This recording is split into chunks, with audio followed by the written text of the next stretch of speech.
There we go. Okay. Hi, Peter.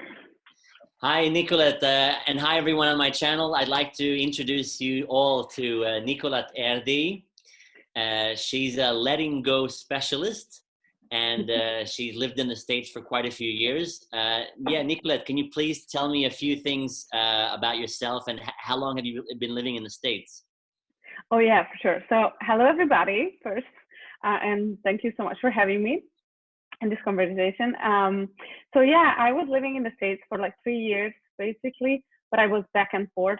Um, and I really had to be creative to create my life because I did not have a visa and I did not have my green card. So basically, I was staying with my ESTA. I wasn't allowed to work. So for that reason, I started my business right away because I was really bored and I didn't know what to do with myself. And basically, I was just, 3 months in the US and then 3 months in Hungary, or 3 months in the US, 1 month in Hungary. So I wasn't spending a whole time there. And then I just came back to Hungary, or I was spending time other countries. That's what I was doing. So, and I'm basically living in Budapest. Okay. Yeah, I know because we would have made a huge event together on the 9th of May. I planned a huge event at the D50 Rendezvény Központ here in Budapest, and unfortunately, I don't think that will go through. But we might do it online. And can I call you Nikolett or Nikki?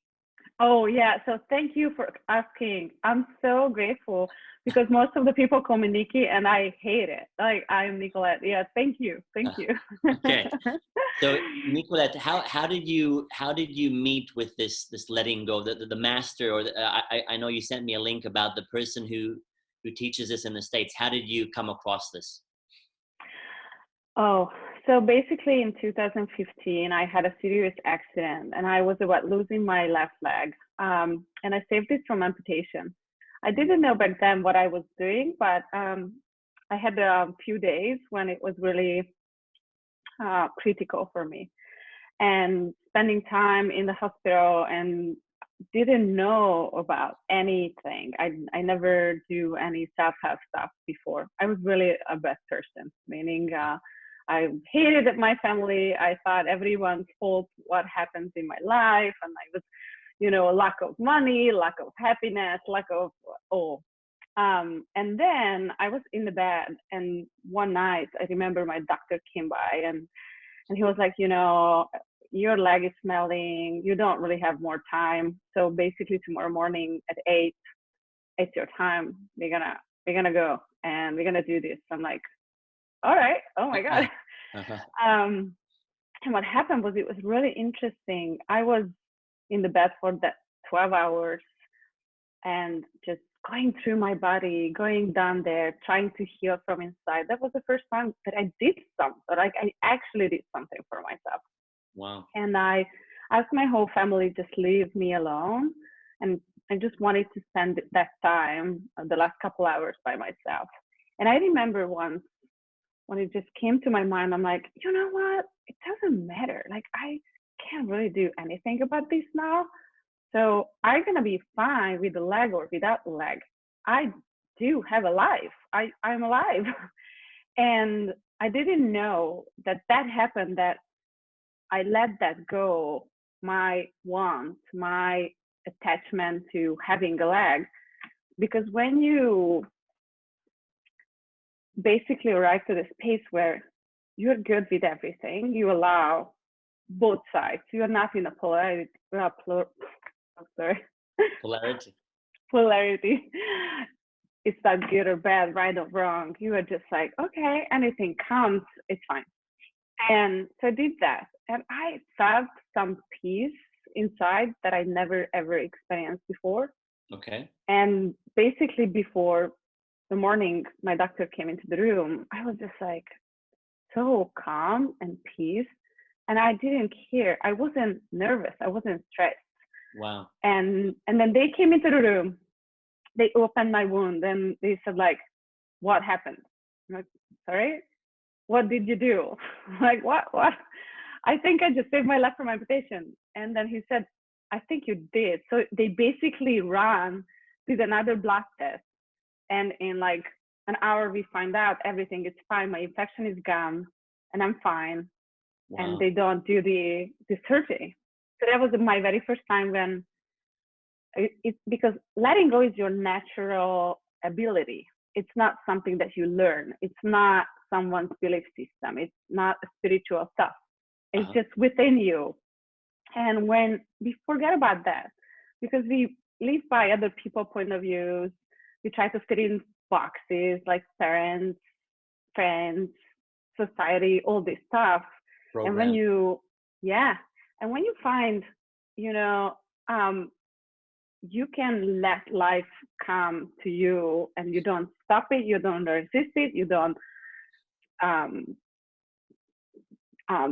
hold on to it, then you can just let go anything. And so letting go, it's not really about letting go your ex-boyfriend or your ex-girlfriend. Yeah, you can do that too. But basically letting go is being an allowance with everything in life, with the good, with the bad, right and the wrong too. Uh-huh.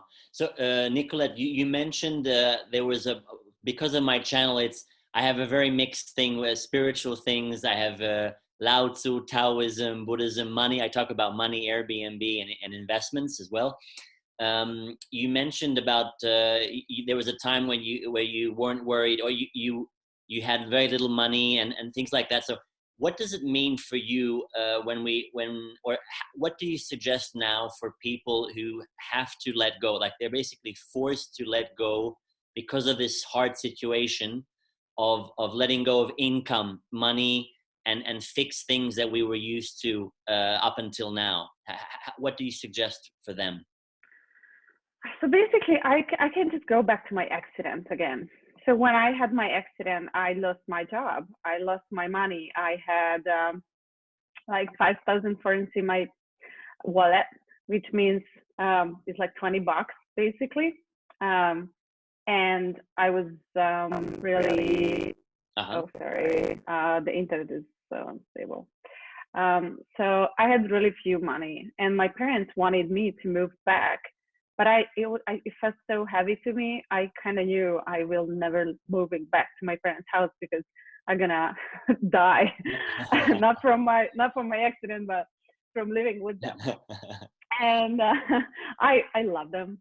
I yeah, but still living with parents is not my thing. And so basically, I figured to let go of all my expectations about money. And now in these times, I'm so peace and calm. So what I would suggest, the one thing is when people want to let go, they think they have to get rid of stuff, thoughts, feelings, and emotions. So we suppress and we resist all the feelings.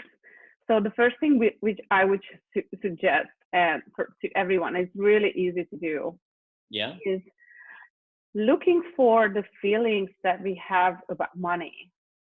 So lack of money, fear, and okay, let me tell you something which is really important when it comes to letting go.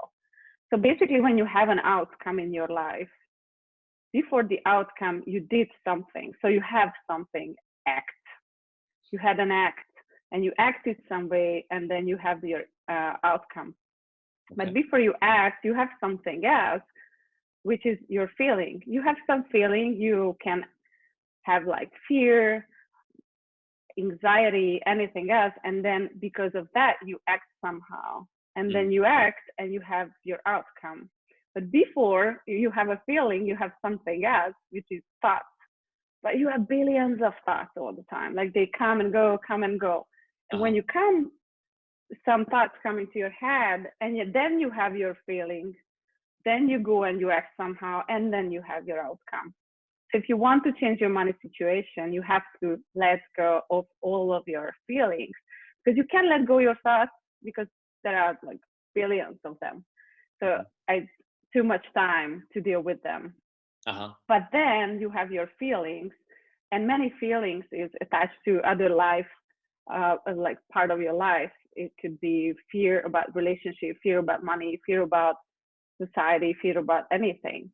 So you can let go of your feelings first. So you can see, okay, what kind of feeling do I have with the money? And so the first thing which you could do is allow the feeling to be here. Okay. Because we resist it, or we basically want that feeling, or we want something. So this is the two things why we can't let go, or because we resist, or we allow that thing to be here, or we hold on to it. Sorry. So basically, what you do, you just allow the feeling to be here. Okay, I have fear. Okay, fear. Welcome. You can welcome the feeling. Mm-hmm. And so this is the first step in letting go. So you allow the feeling that you have, and then you can ask 3 questions. So would you be willing to let that feeling go? And then you can ask, okay, and would you? And when? Because when I ask you, like, okay, Peter, think about your fears about your money. Let's say you have some, or anything else, any fears that you have. And would you be willing to just allow that feeling being just so close to you, just sitting here? And now, would you be willing to let that feeling go? So it's the 3 questions are: would you, and could you, and what's the third one? Sorry. When? And when? When? Because when I asked you, would you be willing to let that feeling go? You were like, Nicola, I don't know, I'm not sure. And when I asked, would you? You're like, yeah, I would like to. And when? Oh, now. Okay, cool. And then you let it go. But then it's the same thing when you go to restaurants. Like, do you know those thing when the plates are coming up, or the trays? Yes. And you take a plate, and then other plates come up, and then you take another plate and one more. And so feelings layered like that. So you take away one feeling, and then other feeling can come up. So if you feel like you didn't let go, it's not true. You did, but there are a bunch of feelings that can follow that feeling. So you can ask, okay, how do you feel right now? Can I allow myself to feel this way? Okay. And then would I be willing to let this feeling go? And would I? And when? And so basically, when you learn how to let go, you're gonna explore more happiness, freedom, and like a really healthy immune system. And you know how it works. When you let go of a fear of relationship or money, other parts of your life will change too. Yeah. Other things can enter in our lives, right? When we let go of this energy of holding on, then I believe other new, fresh. And to ask as well is, what are the main things that people hold on to? So I know you do a lot of online consultations, and you travel in Europe, and you do seminars and consultations. So what are the main things that people like to hold on to? Okay, I just wait a second because you are frozen. I don't know, something what have happened you to my experienced? one sec, sorry. Something happened to the internet connection. Can you hear me now? Yeah, I can hear you. Can you? Okay, perfect. Yes. So you were just like, wow, so slow for a second. Yeah, the internet is really unstable here in this building. Should I ask you the question again? Did you hear the question? So yes, please. Thank you. Okay, so what are the main things that people hold on to that you've experienced out of your consultations? What are the main things that people like to hold on to? Yeah. So basically, what I experience with my clients, they really feel they to the lack of everything.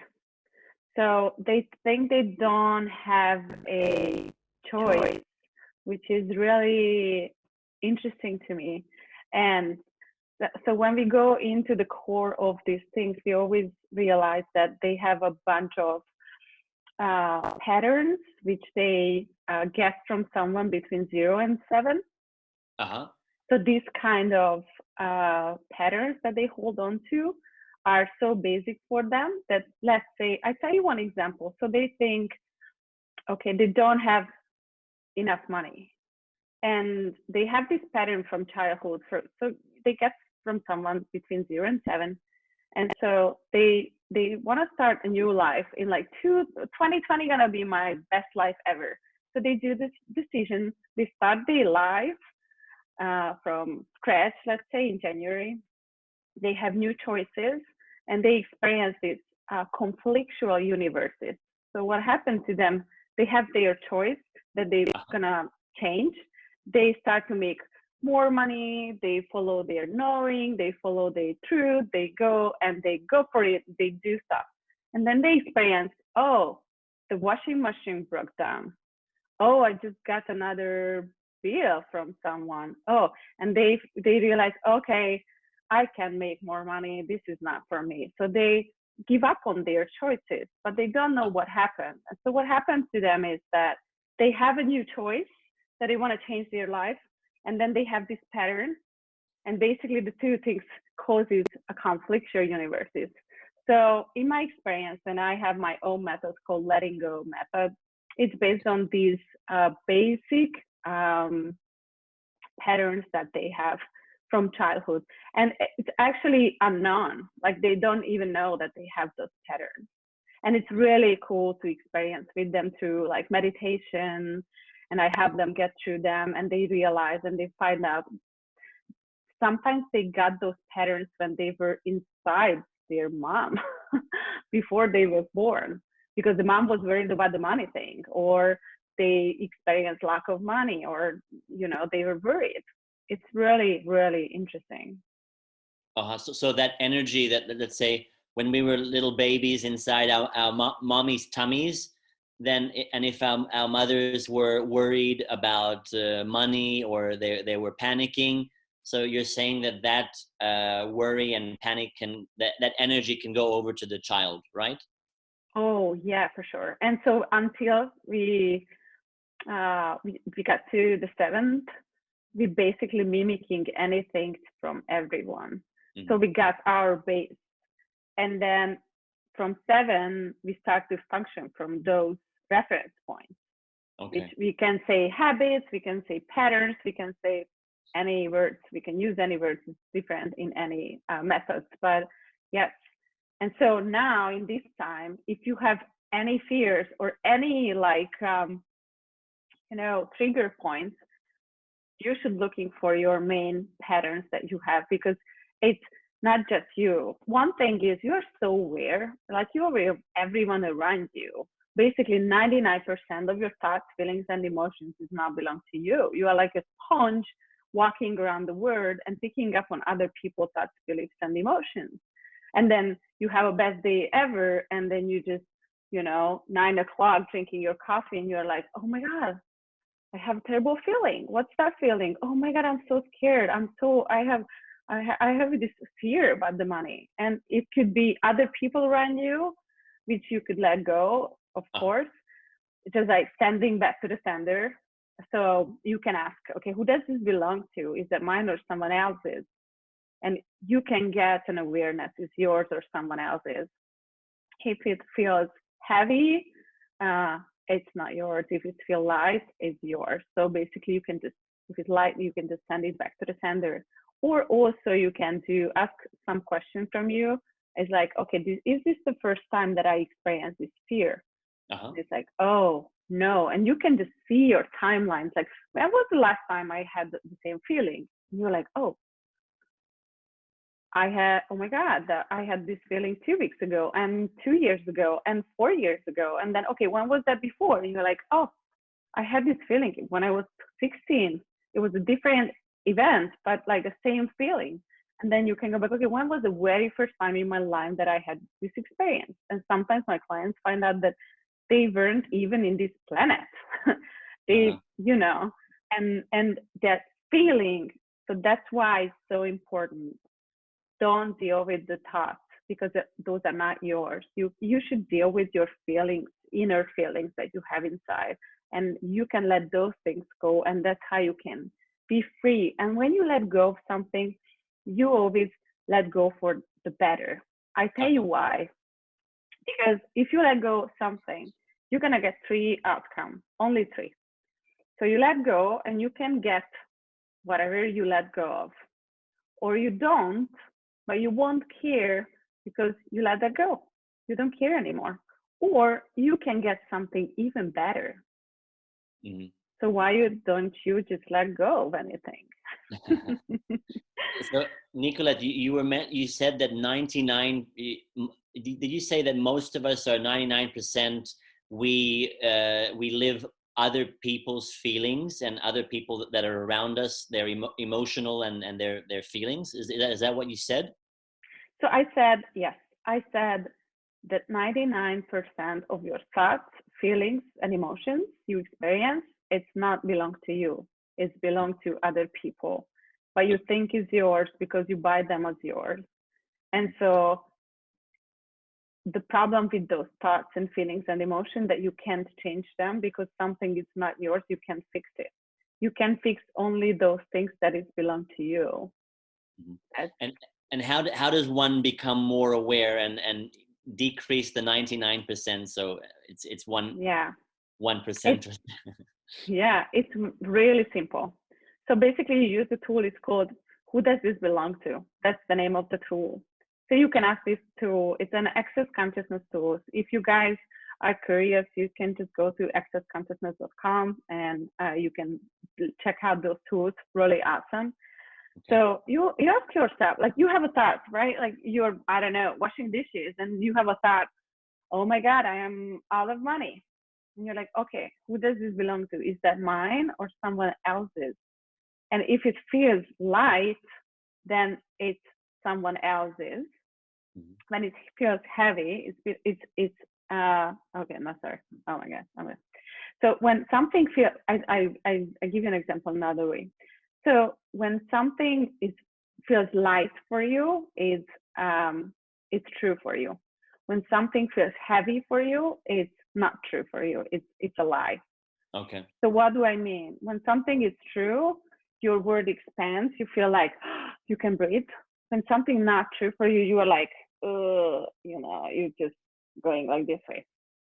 So when you ask, this is mine, when you feel that light, then it's yours. Or is that mine? You feel heavy, so then it's not. And you can go for the other, someone else's. Okay. And so this is how you can play with that to see if it's yours or not. Wow. And so the first time when you play with this, you might don't really experience anything else, but it's like a muscle. When you go to the gym, right? When the first time you go to the gym, you're like, oh my God, what these people do? I don't even know how to use this equipment, blah, blah, blah. But then you get used to going to the gym and you know how to use those stuff. And your muscle is getting, you're going to be stronger every time. This is the same with these tools. So don't get yourself, so don't get yourself wrong if you don't really feel at the first time, which is light, which is heavy, just go for it. Practice. I did it for the last 5 years, and nowadays it's really obvious for me if it's mine or not. But honestly, for the first couple of years, I was using these tools and practicing and practicing and practicing. Wow. Great. Thanks for all this advice. I know that at the beginning you also have a few questions for me.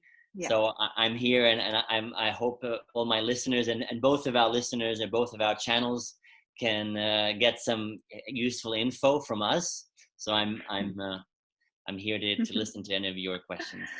Yeah, thank you so much. So and thank you for your questions. Really, I really appreciate them. So thank you. So my question is, what would be your suggestions for the next 3 months financially for people? Very good question. Well, what in Hungary and through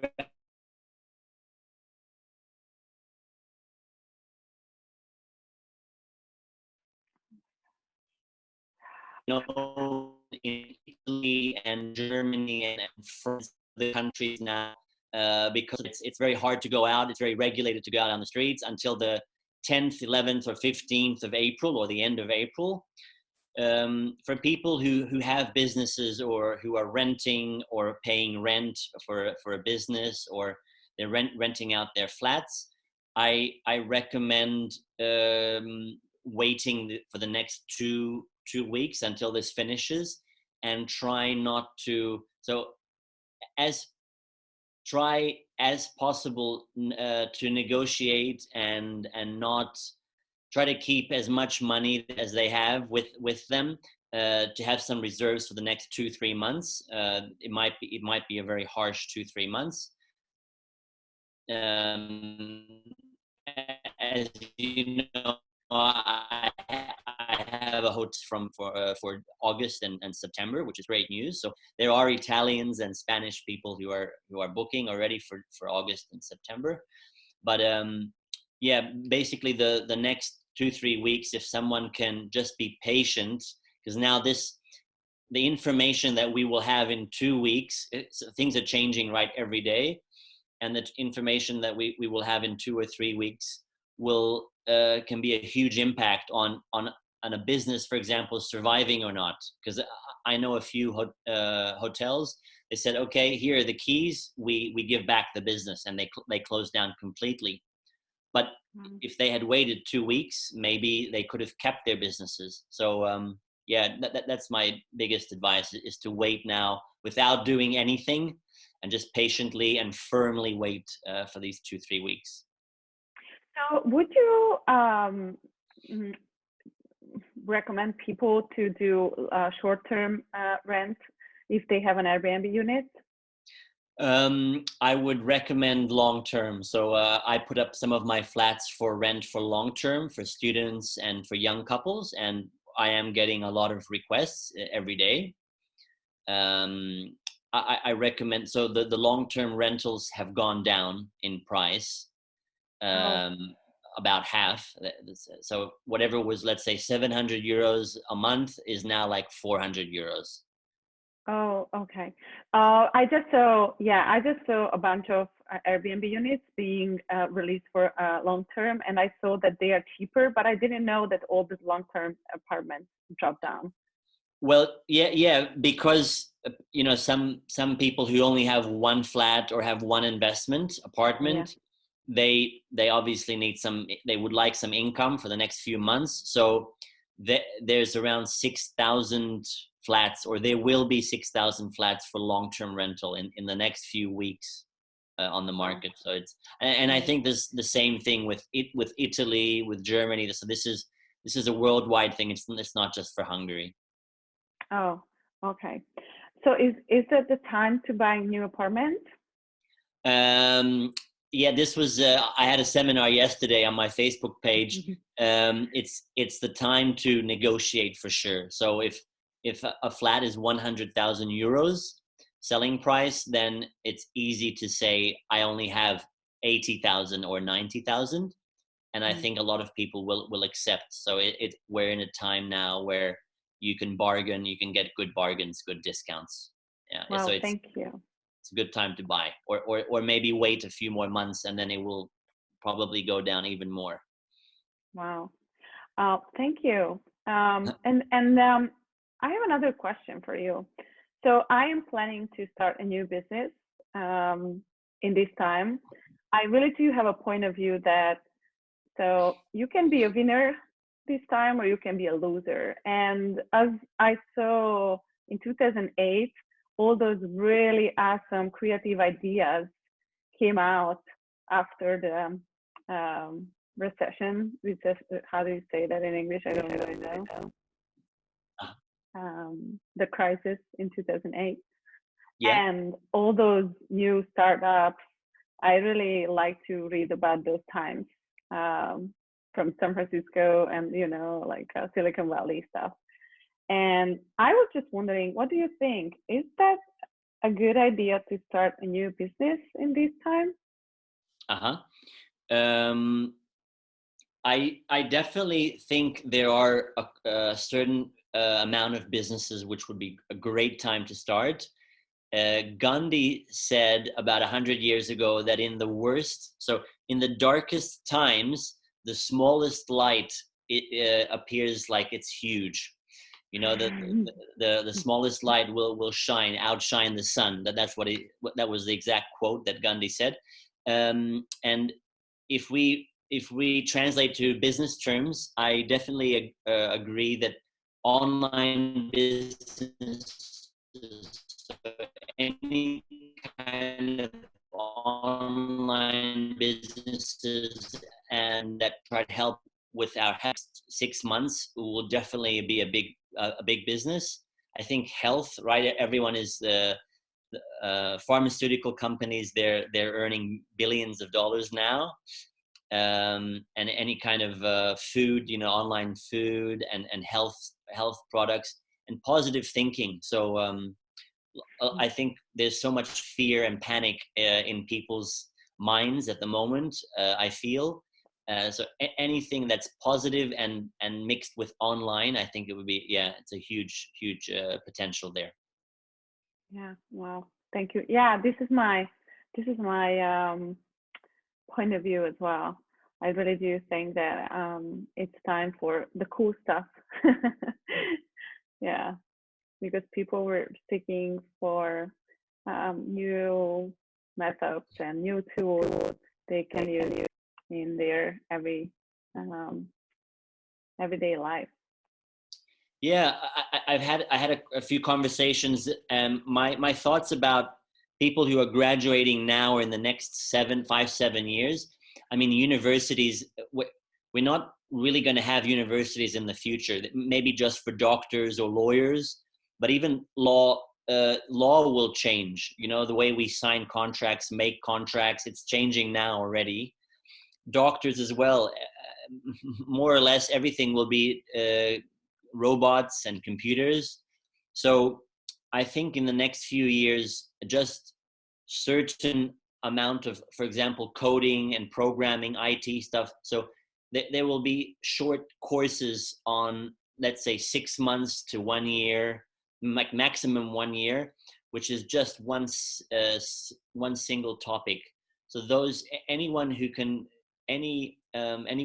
give their knowledge and education, online education, I think that's a huge business now, and there's still a huge market to be created from this.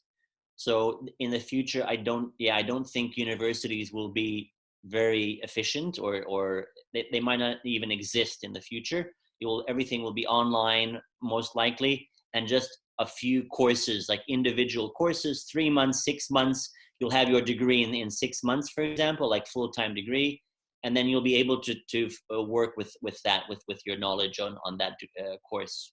So yeah. Nikolett, thank you so much. It was great. It was great having you, and thanks for the questions. And I just wanted to say, if anyone else has questions for Nikolett, she has a big Facebook page. Nikolett, what's your Facebook page exactly? Yeah, so I'm really sorry. My name is in Hungarian, so it's Nikolett Erdelyi, which is ERDELYNI. Okay. Yeah, and I have a website as well. So my website is in English, and my Instagram is in English. It's a letting go specialist. So yeah. Letting go what? Sorry. Letting go specialist.